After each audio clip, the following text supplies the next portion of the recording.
미국이 지금 발칵 뒤집혔습니다. 단 며칠 사이에 순식간에 몰려든 사람들로 인해 미국 전역의 공항이 전부 마비되었기 때문입니다. 놀라운 건 공항에 몰려든 대부분의 인파가 하나같이 한국행 비행기를 찾고 있다는 사실인데요. 심지어 어떤 이들은 짐칸이나 입석도 상관없으니 제발 한국에게 은혜를 갚을 수 있게 한국으로 보내만 달라며 애원하고 있는 상황입니다. 그렇다면 이들은 대체 한국에게 어떤 빚을 진 건지, 그리고 한국에서 그 빚을 어떻게 갚으려고 하는 건지 함께 알아보러 가실까요? 이야기를 시작하기 전에 구독과 좋아요는 눌러주셨나요? 늘 응원해 주셔서 감사합니다. 안녕하세요. 저는 뉴욕에서 소규모 통역 프리랜서로 일하는 캐서린입니다. 처음부터 LA로 떠날 계획이 있었던 건 절대 아니었어요. 사실 뉴욕에서 평범하게 통역 일을 하던 중이었는데 원래 담당자가 갑작스레 건강 문제로 일을 못하게 되면서 제가 그 자리를 대신 맡게 된 거였죠. 회사를 운영하는 지인이 급하게라도 LA에 와서 일을 진행해 줘야 한다. 스케줄이 이미 잡혀 있어 취소도 못한다며 사정했던 거예요. 망설이던 저로선 거의 거절하기 어려운 상황이었습니다.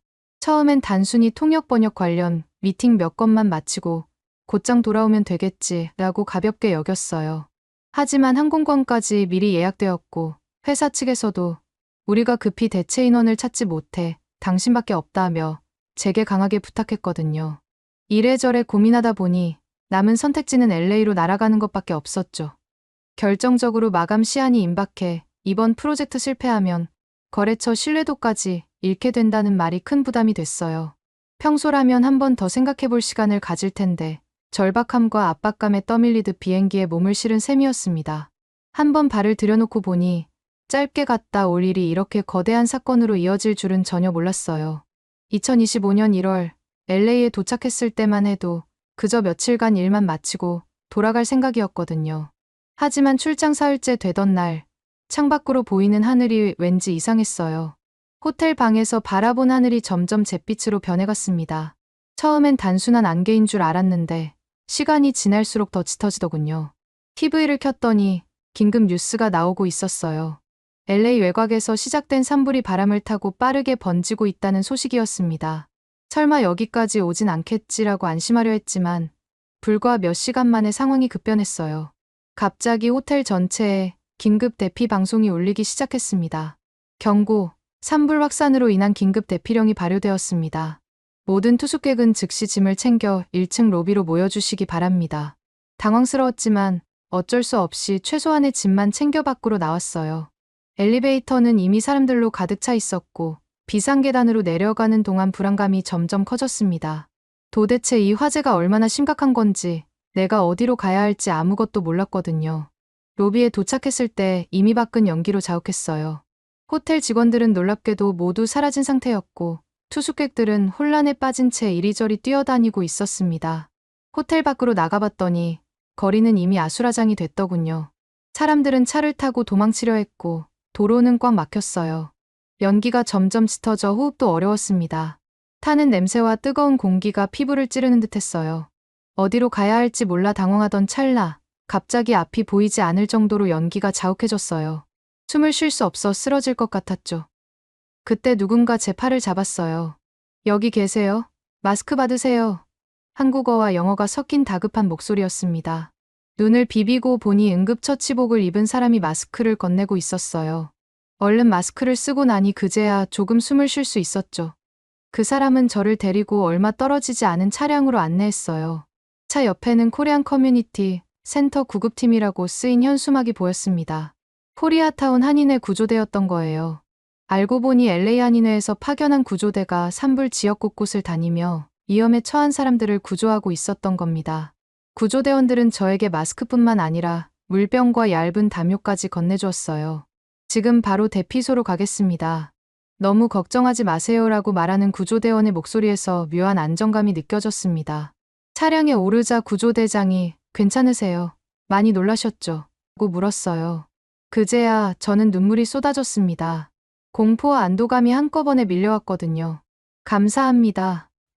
정말 어떻게 해야 할지 몰랐어요 라고 간신히 말했죠. 구조대장은 이런 상황에서 혼자 있으면 더 위험해요. 저희가 안전한 곳으로 모시겠습니다 라고 했어요. 그 말에 큰 안정감을 느꼈습니다. 차량이 이동하는 동안 창밖으로는 화염이 점점 가까워지는 것이 보였어요. 마음속으로 이들이 없었으면 진짜 목숨을 잃을 위기에 처했을지도 모른다는 생각이 들었죠. 차 안에서 문득 의문이 들었어요. 왜 이런 위험 속에서도 한인회가 이렇게 체계적으로 움직이는 거지? 구조대원 한 분에게 조심스레 물어봤더니 LA에선 산불이 흔해요. 특히 우리 코리아타운은 이런 일이 생기면 서로 돕는 문화가 있답니다라고 하셨어요. 그 말을 들으니 왠지 가슴이 따뜻해졌습니다. 당시만 해도 이 순간이 제가 한국 시스템과 인연을 맺는 출발점이 될 줄은 몰랐죠. 하지만 마음속엔 언젠가 이 빚을 꼭 갚고 싶다라는 감정이 싹트기 시작했던 것 같아요. 구조대 차를 타고 약 30분을 달려 도착한 대피소는 이미 많은 이재민과 봉사자들로 북적거리고 있었어요. 학교 체육관을 임시 대피소로 개조한 듯 했습니다. 놀라운 점은 물과 식량, 담요가 곳곳에 정리된 상태로 쌓여 있었다는 거예요. 봉사자들은 부지런히 물품을 분류하고 있었고, 심지어 영역별로 담당자까지 배치되어 있었습니다. 한쪽에선 의료팀이 연기 흡입 환자들을 돌보고 있었고, 다른 쪽에선 가족 찾기 게시판이 운영되고 있었어요. 이 모든 것이 질서 있게 움직이는 모습에 이 커뮤니티 힘이 이렇게 강하다니라며 놀랐습니다. 대피소에 도착하자마자 제게 따뜻한 물과 간식이 제공됐어요. 한 봉사자가 다가와 괜찮으세요? 필요한 거 있으신가요? 물었죠. 그분에게 이 대피소가 어떻게 이렇게 빨리 세팅될 수 있었는지 물어봤어요. 그러자 놀라운 대답이 돌아왔습니다. 한인회가 단 3일 만에 이 모든 물품을 모았어요. 마스크, 담요, 식료품을 9주일 같은 단체와 협력해 배분하고 있죠. 벌써 10만 장의 마스크와 150여 개의 담요가 모였어요. 더 놀라운 건 다른 주에서도 구호품이 속속 도착하고 있다는 사실이었어요. 버지니아, 펜실베이니아 등 먼 곳에서도 한인들이 보낸 구호품이 트럭으로 들어오고 있었고, 한인회가 이 모든 것을 총괄하고 있었죠. 봉사자는 자랑스럽게 말했어요.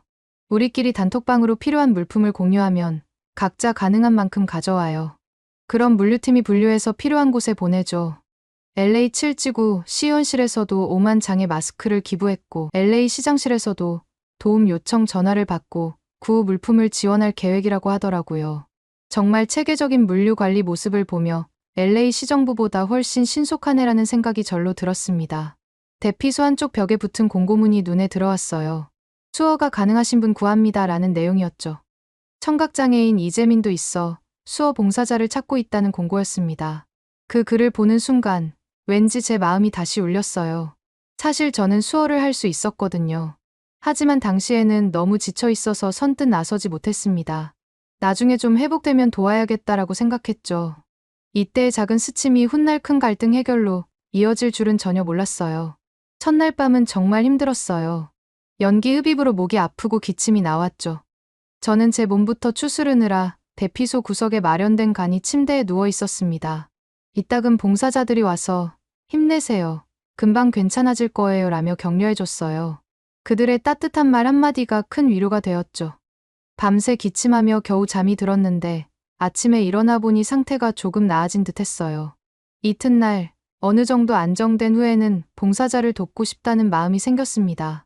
특히 어제 본 수어 통역 공고가 계속 마음에 걸렸어요. 용기를 내어 대피소 관리자에게 다가갔죠. 혹시 수화로 도움드릴 일 있나요? 조심스레 물어봤어요. 관리자의 표정이 밝아졌습니다. 정말이세요? 당장 필요했는데 청각장애 어르신이 계셔서 소통이 잘 안 되고 있었거든요.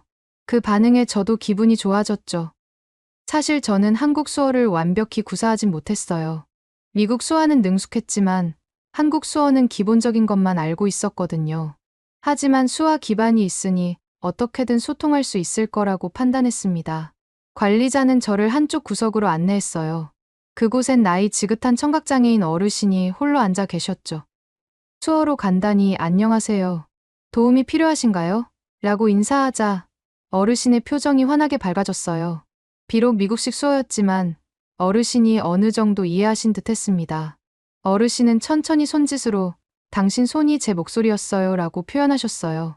그 순간 저는 깊은 감동을 느꼈습니다. 단순한 손짓이 아니라 정말로 누군가에게 목소리가 될 수 있다는 사실이 가슴에 와닿았거든요. 그 이후로 저는 대피소에서 수어 통역 봉사를 시작했어요. 어르신뿐만 아니라 다른 청각장애인 이재민들에게도 식사 안내, 의료 지원 정보 등을 전달했죠. 이 활동을 통해 한인 구조대와 인연이 더욱 깊어졌어요. 봉사자들은 제게 정말 큰 도움이 됩니다라며 고마워했고, 저는 제가 받은 도움에 비하면 작은 일이라고 답했죠. 대피소에서 며칠을 지내는 동안 산불은 여전히 LA 곳곳을 위협하고 있었어요. 매일 아침 대피소에서는 브리핑이 있었는데 저도 참석해서 상황을 파악했습니다. 봉사자들은 필요한 물자 목록을 정리하고 분류했어요. 컴퓨터 시스템보다는 종이에 적힌 리스트와 사람들의 발품으로 모든 것이 돌아갔죠. 하지만 놀랍게도 이런 아날로그적 방식이 매우 효율적으로 작동했어요. 사람들의 단합과 헌신이 모든 시스템의 기반이 되었던 거죠.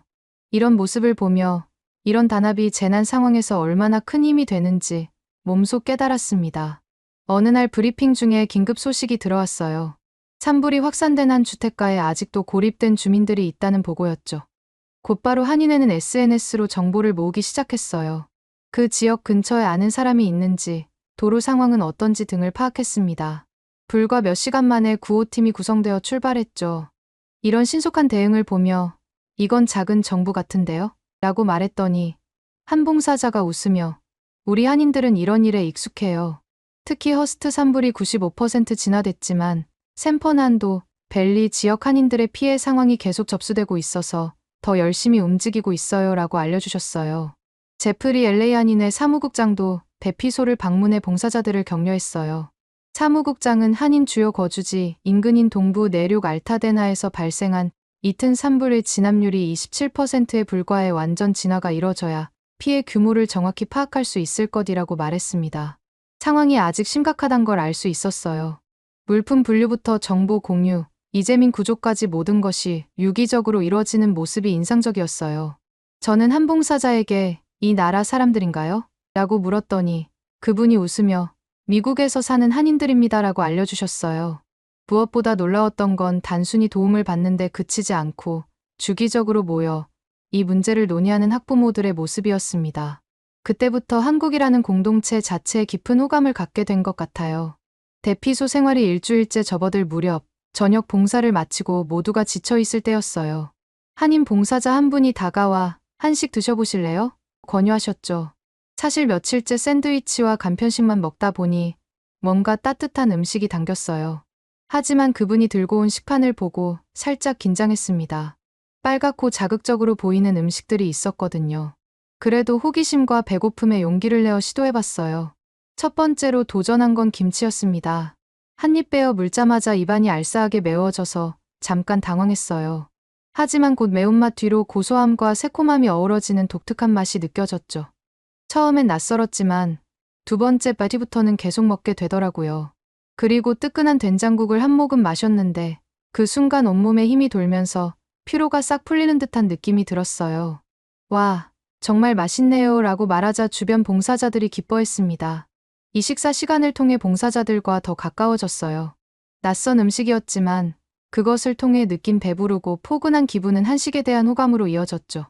이 경험이 LA 산불이 진정된 후에도 제가 한국이나 한국 문화에 계속 관심을 갖게 된 원동력이 되었어요. 약 2주 후 산불이 어느 정도 진정되었다는 소식이 들려왔어요. 대피령이 단계적으로 해제되며 한인 대피소도 운영을 축소하기 시작했습니다. 이제 뉴욕으로 돌아갈 시간이 된 거죠. 짐을 꾸리며 왠지 모를 아쉬움이 차올랐어요.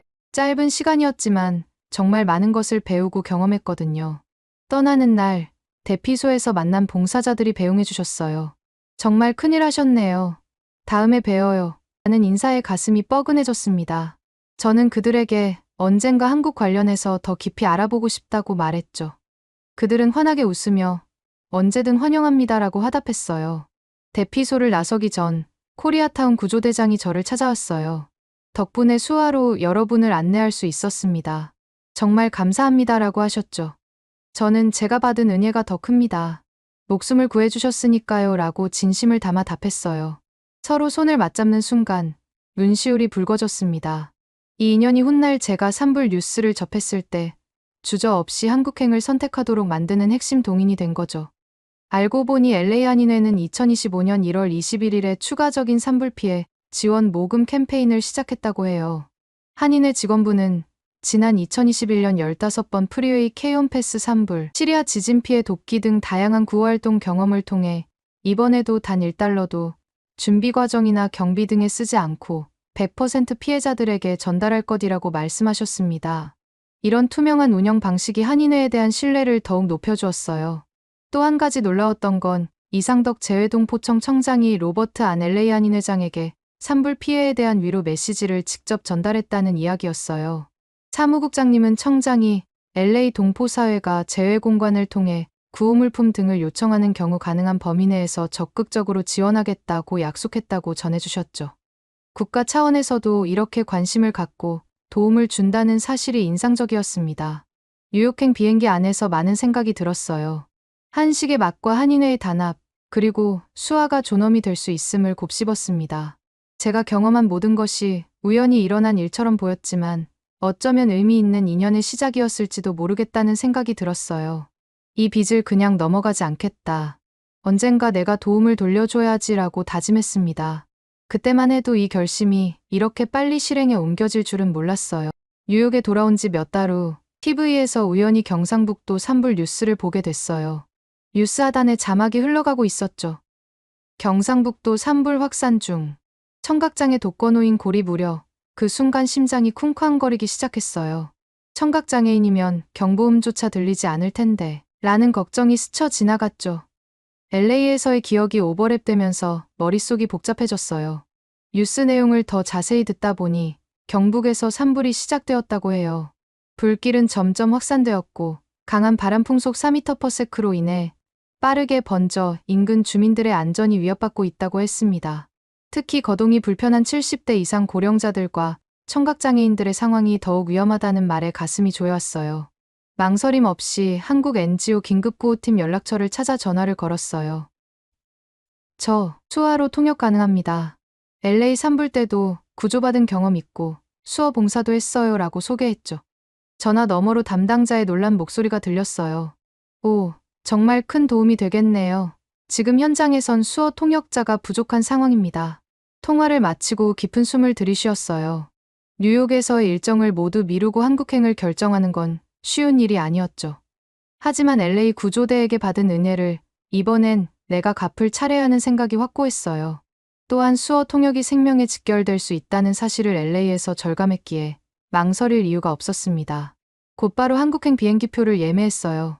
이 단순한 선택이 결국 저와 한국을 더욱 깊이 연결해주는 큰 전환점이 될 줄은 그때 알지 못했어요. 14시간의 긴 비행 끝에 인천공항에 도착했어요. 시차 적응할 틈도 없이 재난대응본부 관계자의 연락을 받았습니다. 경상북도 현장 브리핑이 있으니 바로 참석 부탁드립니다. 공항에서 바로 차를 타고 브리핑 장소로 이동했어요. 몸은 피곤했지만 저도 모르게 긴장감과 사명감이 솟아났습니다.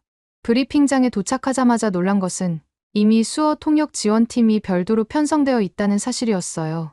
LA에서는 제가 우연히 수어를 할 줄 알아서 봉사했던 것과 달리 여기선 체계적으로 팀이 구성되어 있었죠.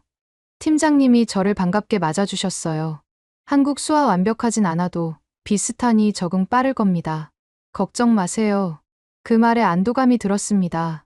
사실 미국 수어와 한국 수어는 완전히 다르지만 기본적인 표현 방식이나 구조에 비슷한 점이 있거든요. 브리핑을 들으며 LA와 비교하니 훨씬 시스템화된 부분이 많다는 느낌이 들었어요. 청각장애인 대상 수어 통역 지원팀 존재 자체가 신선한 충격이었죠.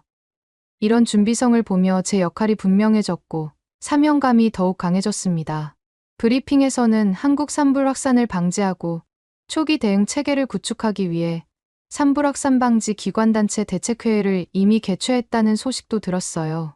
산불 예방과 신속한 대응이 국민의 생명과 재산을 보호하는 최선의 방법이라며 모든 기관과 단체의 협력을 강조했다고 합니다. 정부는 이미 안동, 영주, 예천, 봉화, 영양 등을 특별재난지역으로 선포했다고 해요.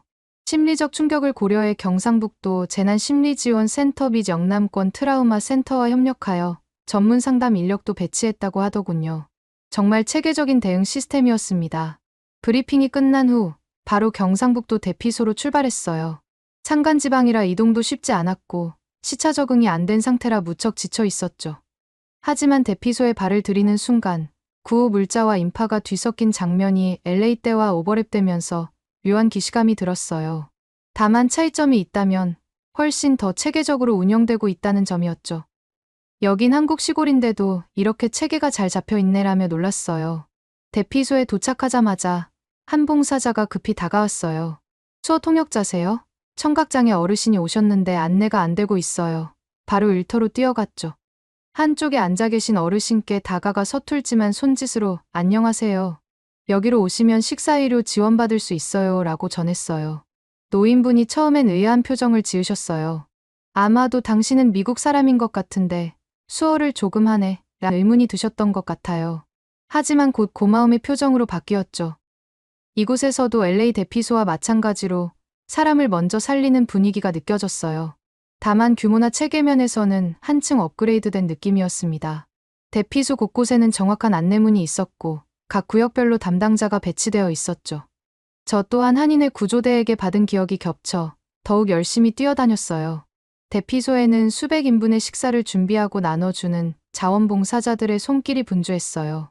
건물 앞에는 생수와 음식, 담요 등 구호물품이 가득 쌓여 있었고 이를 정리하고 배분하는 일 또한 자원봉사자들의 몫이었습니다. 경북도의회에서 이미 1,000만 원 상당의 긴급 구호물품을 전달했다는 소식도 들었어요. 또한 대한민국 시도의회 의장협의 회의 재난구호금 1,000만 원도 지원받기로 했다고 합니다. 정말 체계적인 지원 시스템이 돌아가고 있었어요. 대피소에서 일하던 중 현장 브리핑에서 충격적인 소식을 들었어요. 중증 청각장애 독거노인 김태선 님이 산불 확산 지역에 고립됐을 가능성이 높다는 거였죠. 휴대폰도 없고 대피 명령을 못 들었을 가능성이 컸어요. 게다가 지형이 험준하고 바람이 세게 불어 접근하기도 어렵다고 했습니다.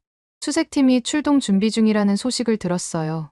담당자가 제게 말했죠. 혹시 집 안에서 창문 너머로 손짓이라도 할 수 있지 않을까요? 수어가 필요할 수도 있으니 통제본부에서 영상 중계로라도 지원해 주실 수 있을까요? 저는 망설임 없이 물론이죠. 라고 답했어요. 회의에서는 만약 할아버지가 손짓하시면 비록 언어가 달라도 큰 도움 될 것이라는 의견이 모였습니다. LA에서의 경험을 떠올리며 확신이 들었어요. 혹시나 구조 대상자도 수어로 긴급 소통이 가능하다면 시간 단축이 생명 구할 열쇠가 될 수 있다고요. 저는 꼭 함께하겠습니다 라고 지원했고 본부에서도 흔쾌히 승낙했어요. 이때만 해도 이 결정이 곧 득적인 장면으로 이어질 줄은 몰랐습니다. 다음 날 아침, 상황은 더욱 긴박해졌어요. 경상북도 곳곳에 바람이 불어 연기가 빠르게 퍼지고 있었죠.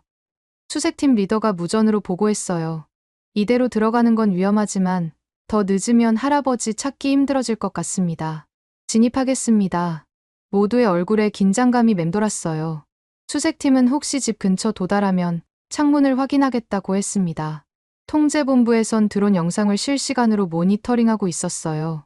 저는 화면 옆에서 수어 시범 영상을 준비했죠. 할아버지가 보이면 움직이지 마세요.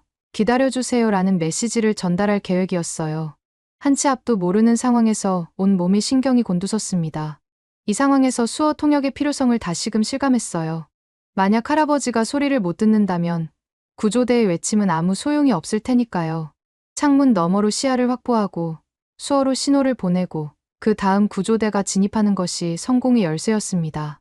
LA에서 받은 도움처럼 이번엔 내가 목소리가 되겠다는 결심이 더욱 단단해졌어요. 갑자기 드론 오퍼레이터가 외쳤어요. 창문 안에 뭔가 움직인다.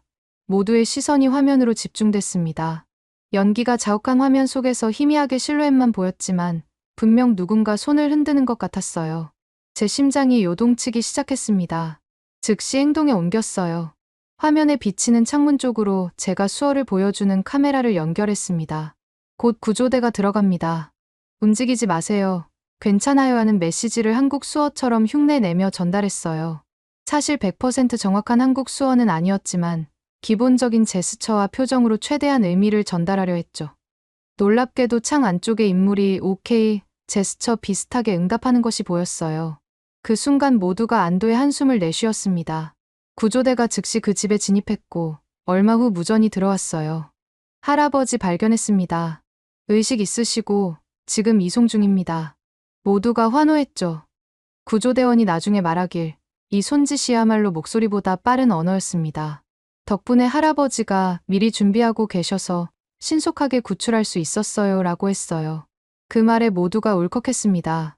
수아의 존엄이 다시 한번 제 가슴을 울렸어요. 나중에 알게 된 사실이지만 구조대가 접근했을 때도 할아버지가 한참 늦게 밖으로 나오셔서 위험할 뻔했다고 해요. 알고 보니 구조 당시 가슴에 꼭 안고 있던 작은 상자를 챙기려 하셨던 거였죠. 그 작은 상자 안에는 아내의 유품, 오래된 수화사전, 그리고 편지가 들어 있었다고 나중에 알게 되었어요. 그 순간 할아버지에게 그 상자가 얼마나 소중했을지 상상하니 말로 표현할 수 없이 너무 마음이 아팠습니다. 할아버지가 대피소로 이송된 후 저는 곧바로 찾아가 봤어요. 연기 흡입으로 위독했지만 빠른 구조 덕분에 목숨을 건지셨죠. 할아버지는 산소 마스크를 쓰고 있었지만 저를 보자 눈이 반짝였어요. 수어로 괜찮으세요? 많이 힘드셨죠? 라고 물어봤죠. 할아버지는 힘겹게 손을 들어 고맙습니다라고 표현하셨어요. 말로는 잘 표현이 안 되셨지만 수어로 당신 손이 내게 목소리였다는 의미를 전하셨죠. 그리고 할아버지가 미국 분이신데 한국 수화도 해요? 라고 수어로 물어보셔서 저는 아직 완벽하지 않지만 비슷한 점이 많아 조금 할 수 있어요 라고 답했어요. 그 순간 LA 대피소에서 들었던 똑같은 문장이 떠올라 눈시울이 뜨거워졌습니다. 이게 운명이구나. 그때 내가 살았듯 지금 누군가를 살리는 역할을 하는구나라는 감정이 밀려왔어요. LA 대피소에서의 경험, 수어 안내, 한국행 결정, 그리고 경상북도 구조까지 모든 일련의 흐름이 제 머릿속에서 연결되며 감동이 폭발했습니다. 할아버지와 저 모두 지쳐있을 때 봉사자들이 국밥 한 그릇씩을 가져다 주셨어요. 얼큰하고 구수한 국물 맛이 몸과 마음을 녹여주는 것 같았습니다. 한국 사람들은 이렇게 든든하게 먹고 힘내네요 라고 말하자 주변 분들이 웃으셨어요. 처음엔 낯설었던 김치, 미역국, 밥의 조합이 이제는 정감 있게 느껴졌습니다. 한식이 주는 포근함과 든든함이 위로가 됐어요. 할아버지도 수어로 이 밥 한 그릇이 인생을 살린다고 표현하셨어요. LA 산불 당시에도 저는 한식으로 배를 채우며 봉사자들과 가까워졌었죠. 이 한 끼의 식사를 통해 한국인의 정과 공동체 문화를 다시금 체감할 수 있었어요. 음식을 나누는 단순한 행위가 깊은 교감으로 이어진다는 걸 느꼈습니다. 대피소 환경은 사실 열악한 점도 있었어요. 대부분이 고령자인 대피 주민들은 갑작스러운 생활 환경 변화로 큰 불편을 겪고 있었습니다. 일부 대피소에서는 전기가 복구되지 않아 난방이 제대로 작동하지 않았고 기온이 떨어졌음에도 가스난로 한 대로 추위를 견뎌야 했어요. 91세, 86세 등 고령 어르신들은 춥지요. 왜 안 추워요? 뭐 전기난로를 피울 수 있나? 보일러가 돌아가나? 라고 어려운 상황을 표현하셨습니다. 특히 거동이 불편한 70대 이상 고령자들의 경우 대피소까지 이동하는 것 자체가 큰 도전이었어요. 78세 김분순 할머니는 혼자 있는 사람은 다니기 쉽지 않지. 나는 아들이 있으니까 아들이 데리고 다녔지라고 말씀하셨어요. 이런 현실적인 어려움에도 불구하고 주민들의 외적 불평보다는 서로를 배려하는 따뜻한 마음이 더 강하게 느껴졌습니다.